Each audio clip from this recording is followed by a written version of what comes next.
dominoes are falling and a brand new system is coming in.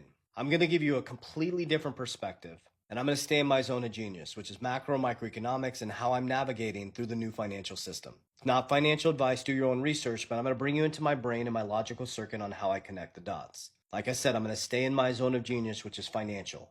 But there's a massive spiritual and financial shift happening right now.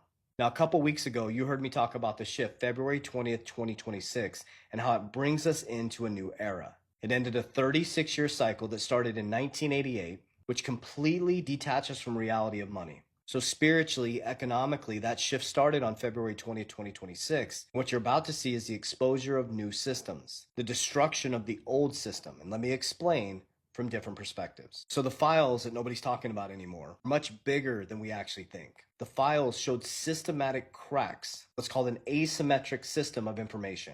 Donors, heads of schools, heads of royal families getting exposed in an asymmetric informational system, but it also showed the cracks on how money and information moves through the system. That was a clear sign to you of the new exposure from asymmetric system to symmetric systems and decentralization of information.